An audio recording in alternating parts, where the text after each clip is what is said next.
Hey everyone, and welcome to Already Cancelled. I am Peter, that is Connor, and we are going to talk about Twin Peaks Season 2, Episode 21. It's called Miss Twin Peaks. Full spoilers for the episode, as always. Man, we're so close to the end. It feels like it's ramping up, it really does. Yeah. It feels like everything introduced last episode was really coming to a head, where Cooper basically made a lot of the same connections that we did. Bob's from the Black Lodge. It's opening soon, or it is opening right now, or whatever, and the Queen is what Windermere's going to use to try and open it. And actually, one of the thoughts I had that I forgot to mention about the last one is, you know how we'd seen that tape of Earl, and this was like the 70s? Yeah. I was thinking, well, has he been obsessed since then? Has he been like doing all this evil stuff since? Because the whole time he's been obsessed with trying to get there. And I'm not sure how often, Saturn and Jupiter align, which is what opens the gate. But it sounds like something that maybe every 20 years or so. I mean, it's a shame it's not every, 30 years or so. Hey, maybe. I don't know. Don't know if I'm hitting a nail on the head there, but It may be. Because obviously Saturn and Jupiter take a lot longer to go around the sun. And yes. so, obviously, eclipses of the two of them. Or, I guess Saturn would be eclipsed by Jupiter if they're in alignment. Yes. Not that we can see them with our eye, but same difference. That seems like something that would take decades to happen every. As a lunar eclipse happens every, whatever. Yeah. Not even that's quite a while, actually, now I think about it. But either way, the thing that happens every once in a while, I have to admit, I think I might have inadvertently remembered an image which, with my knowledge now, has given me a guess of something that might happen in the finale. Well, I have certainly not seen this image. I won't tell you what it is. I will just say there's a famous image of Twin Peaks that just popped out of my head as I was watching this episode. And because... Now, before this wasn't a spoiler because I didn't understand context, I didn't understand anything like that. But now knowing what I know now about the show's mythology and about things, I feel like I might have a guess as to something that's going down in the finale. And I could be wrong. So Is it something you want to say on the chance that you are wrong, or do you want to keep it hidden from me? I'll leave it up to you. Oh, don't do that. You know what I'm like when it comes to these things.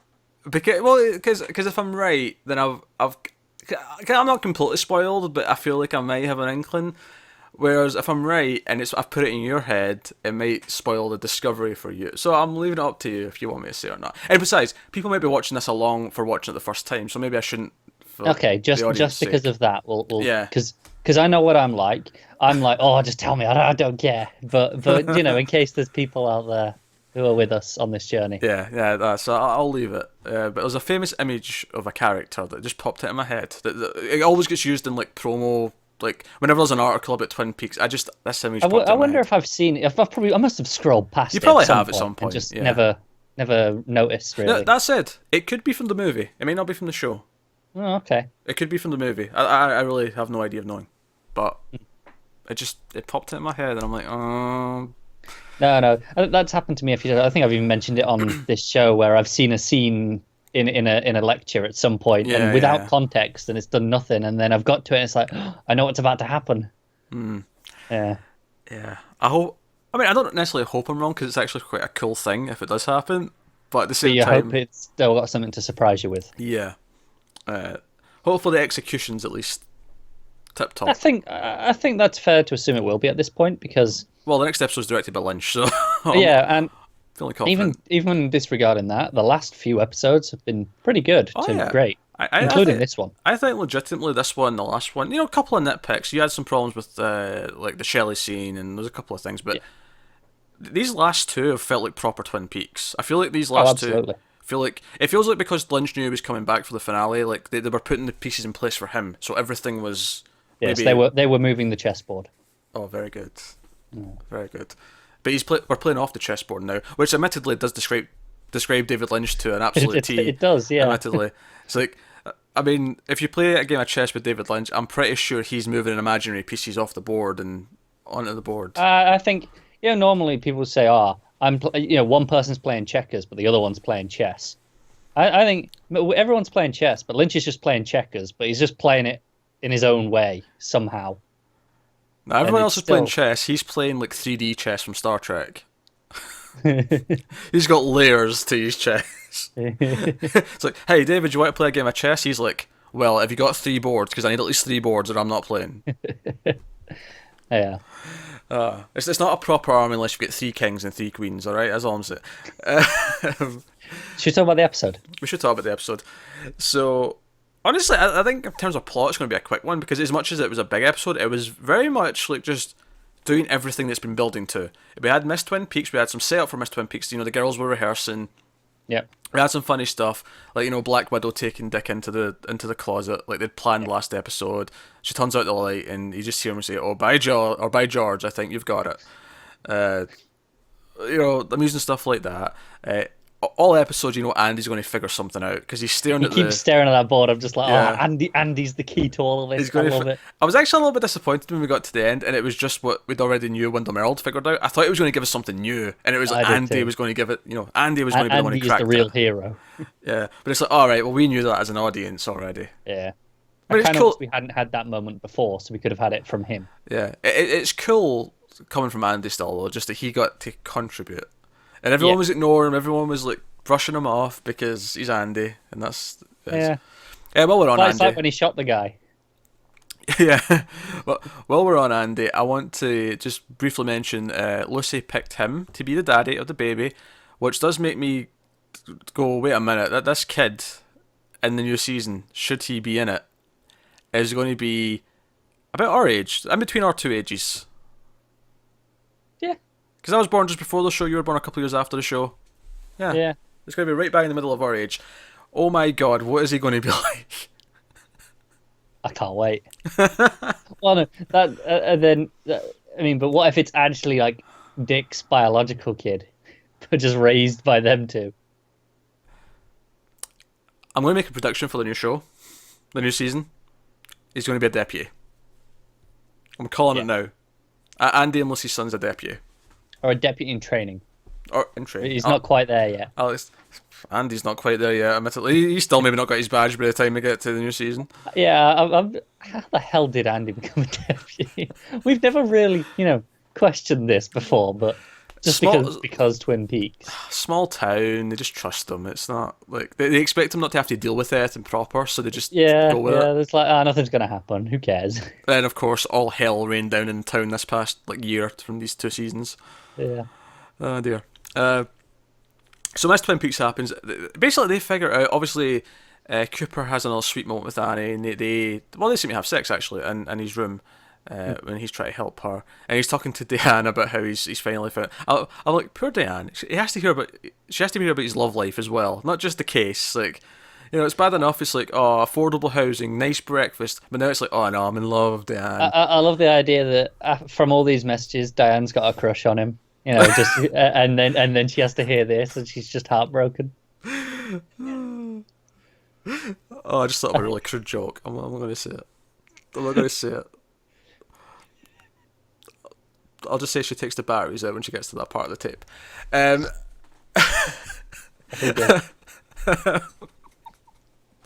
were saying, like, at the start of the show, we were saying, oh, this poor woman Diane. But if she is in love with Cooper, she's waiting with bated breath for these tapes. I know.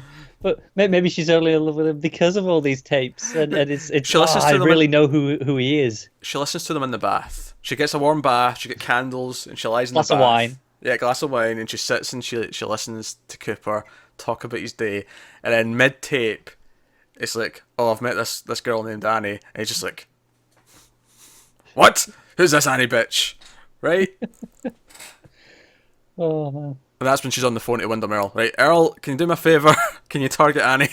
Poor Diane. Poor Diane. No, that's.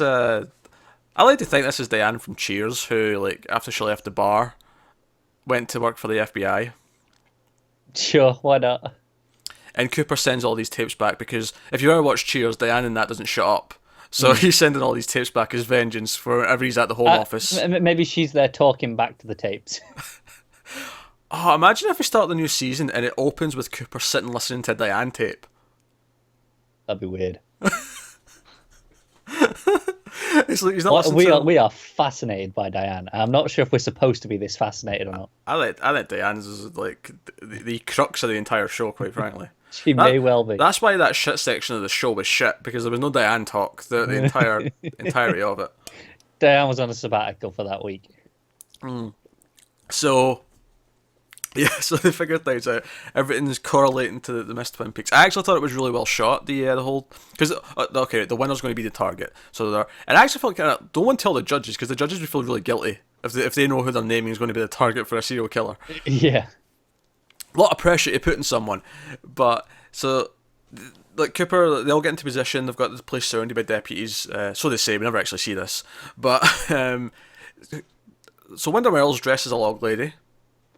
Yeah, that's just, oh man, his disguises are incredible. They are. Do you know what's funny? I didn't actually realise it was him right away. Because at first I thought it was just a weird Twin Peaks thing. Oh, is that a second log lady? And she's got like a triangle. I thought it was that as well. Yeah, a triangle-shaped log. Like, what is this madness? But then when Bobby got closer, I was like, oh, it's Earl. Okay, it's just... Yeah, well, and then smack. I like how he picked like an actual character to dress up as this time, though. Because it's always been like a biker, a librarian, a old guy. Like, it's always been these generic things. But no, this was the log lady. Oh, just fantastic. Who, by the way, was fighting off the choreographer at the bar. she was like fighting off him for some reason. Yeah. Speaking of the choreography, their dance was a little bit strange. Fishnets and raincoats. Odd combo. Actually, if I've got a complaint about the episode, I do think there was a bit too much time spent in some of the... I mean, because we didn't see everyone do something, but there was a couple of dance routines that went on for quite a while, I thought. Yeah, but I don't know, I didn't have that much of a problem with them. I just don't feel like it ate up a lot of runtime, but it's just not a big deal. Yeah, because how many do we have? We had their opening one. We had the opening one, then we had Lucy, and then we had the sort of mystical, sexy one, the the Black Widow doing her thing with the. I believe her costume. name's Lana. Lana, Black Widow. I'm cool with I'm cool with Black Widow. Yeah. She's really turned out to be the crux of the show. It's not Diane, it's Lana. It's the same person. So, well, I was saying I really liked how, because basically he's rigged, as soon as they announced the winner, he's rigged the power to go out, and this strobe light comes on, which, by the way, if you've got epilepsy, I apologise for having to sit through that episode. It was giving me a weird time. I don't know if I actually had epilepsy. Oofed. But, no, so really tense stuff as you see Cooper try to get to Annie as the lights are flashing on and off, and you see Wanda Merle grab her, and then she's gone. Yeah, and the smoke machines come on. Yeah, but he's rigged this whole production. He's been very theatrical. And of course, he's figured out at this point that fear, because they talk about Josie, and at least it somehow ties in that, ridiculously shitty Josie plot from mid-season into the overall thing. Which it kind of did at the time, because we see Bob appear, but it makes it even more relevant. It's not just random... It makes us actually go, okay, that's what that was, rather than it just being a weird thing for the sake of it. Yeah. But the idea that fear opens a path to the Black Lodge, which Cooper then thinks, well, if fear opens the path to the Black Lodge, then love opens the path to the White Lodge. And the question becomes, though, who, like, if Bob comes from the Black Lodge to do stuff, who comes from the White Lodge? Is the Giant from the White Lodge? Is that who comes from the White Lodge? Does the spirit of Laura Palmer come from the White Lodge and, like, help next episode? I have no idea. I don't know. It's just a thought. But no, that was kind of how it ended. Obviously, with Andy with his bombshell about what's going on. I loved when Lucy had picked Andy, and he was like, "Look, this is great and all, but I've got to go find Cooper." And she just goes, "Oh, men." Yeah, they've always been pretty funny though, so it's par for the course for them. So that was great. Catherine and that got a key. Like that metal box had a key in it. They shot it, and there was a key. That worked, of course. Just shoot them all then. That would have worked with all of them. Well, yeah, I know, but we said this. Why didn't they just hit the first one with the hammer? Yeah, Pete wanted to do it with some tools. He was like, "Oh, I've got a vice," because at one point he names the exact make and model of the vice. He's like really proud of his vice. He likes his vice. Yeah, and he's maybe thinking a bit more rationally. True. Andrew's not playing with a full deck. Apparently, he's very happy to pull out that gun at the best of occasions. It's a metal box. This bullet won't ricochet off that at all. We saw Ed, Nadine, and Norma, none of whom we've seen in quite a little while, actually. Especially Norma and Ed. Yeah. Oh, we also found out that Norma won this 20 years ago, which is why she's on the panel. Yeah, well, that makes sense. That does make sense. Yeah. Does make sense. It's just Dick that I don't get now. Because the mayor makes sense. Yeah, we said that last time. We said the mayor, and Norman now. We kind of. Even if she hadn't won, I'd be like, okay, that's fine because they're making it a bit more diverse. It's not just 3 old dudes. Yeah. Yeah. So, but yeah, it makes sense. And Dick, he runs a clothing line, so he provided the costumes, so he got onto the judges panel. Maybe. Bribery? That's the way of the world, I suppose. Sure, bribery. Why not? Donna confronts Ben. Well, she confronts her parents first, and they're like, "No, we ain't got nothing to tell you." That's true, but she confronts Ben, and Ben's like, "I can't tell you, but," and he says he doesn't say it, but what he doesn't say says enough, and she's like, "You're my father," and storms off. Yep. So and then I was surprised we didn't see her after that. Actually. Yeah, it was a bit strange. But no, and that was pretty much it. Obviously, yeah, I should mention that Nadine, upon hearing that Ed and Norma are getting married, crushes Mike's hand because she's holding his hand and she's pretending she's okay with it. Well, we're getting married too. It's a very jealous coupled kind of thing. And she's like, oh, we're getting married too. And she crushes poor Mike's hand is just like a bag of like small crumbled bones at that point. Yeah, and obviously she gets knocked out in the ending bit. The bag falls in her head, whatever that bag was. Which you imagine is going to fix her. I mean, yeah, probably. I mean... But does it take away the super strength? Maybe. And if it does fix it, my problem is, what did it really accomplish? I mean, it meant that Ed got away, sure. Mm. But what does it accomplish for her? I don't know. But it depends. Like, if the relationship with Mike or where Ed's went because of this has an impact in the finale, then maybe we can sort of reevaluate it. If not, I feel like it was a plot that, because Lynch wasn't there, it's something the writers who were there took in a weird direction that never, and it just became unsalvageable. So it was just, let's just quickly fix it. Yeah, and like I said, we might get to this last episode and take this back, but it kind of feels that way at the minute. And honestly, at this point, it's like it feels like a lost cause anyway. If it is, so it's just like, just fix it quickly, deal with it, and it's done. Like we don't even have to think about it that much anymore. But no, I thought it was a really good episode. As much as I'm saying there wasn't a whole lot of plot in it, it's because it was all very. It did what it had to do. Yeah, but what it had to do was very good. Yeah, very focused, very all about the Miss Twin Peaks, the potential victim, Wyndham Earl, everyone trying to find the Black Lodge, the White Lodge. We had Leo letting Garland out. Yeah, because he wants Shelley to be saved, which is interesting from him because obviously he was ready to kill her before he had his accident. Yeah. But I guess it's maybe him just down to his base primal instincts, and he really did care for her under there somewhere. So. Yeah, or maybe just all of this has made him reevaluate what he had, sort of thing. Yeah, I'll say this though. He was left in a horrific trap. He was, yeah. He basically has to hold up this box with tarantulas in it, with his teeth. Yeah, and if it goes, hello spiders. Yeah. Poor Leo. I feel like someone will stumble onto him. The cops maybe will stumble into him as they're looking for Wyndham Earl next episode or something. Because they'll be going through the woods to get to the Black Lodge entrance. Yeah. Oh, which, by the way, Cooper brought up, because remember that one episode, I think in season 1, there was one episode where the sheriff said, oh yeah, we know there's a darkness in the woods in Twin Peaks. Never been mentioned since. Well, Cooper brought it up and said, oh yeah, the Black Lodge is that darkness you speak of. I was like, oh, very good. Yeah, it was remembered. Yeah, very good, because I'd kind of forgotten you said that until you brought it up again, so... Yeah, that's the sort of thing that would have been on the previously on, I'm sure. I saw that I almost wish it didn't, though, because I feel like you don't really need to remember it. Like, everything you could remember is just what he said, and he says what he said. I agree, but I bet you it was in the previously on. Yeah, probably. Dear. So, no, really solid episode. I think Annie, right? I think Annie is a goner, because I think it's notable that they introduced her, yeah, what, 5, 6 episodes before the end. She's a guest star, she's not a regular. Now, admittedly, there's no season 3, so this makes it seem like a moot point. But at least at the time, if they thought we might get a season 3, I feel like the guest stars here to make us care for her, which I do. They've done a good job of it. They've done a good job of making me care for her, at least through the fact that Cooper cares for her. And it's a relatively sweet romance. But I think because she's a guest star, because she's been introduced this late on, I think her purpose here is to have a tragic ending and make the stakes really big and dark for the finale. That's my thought. Possibly. And like the mayor says, she's only been in this town for 15 minutes.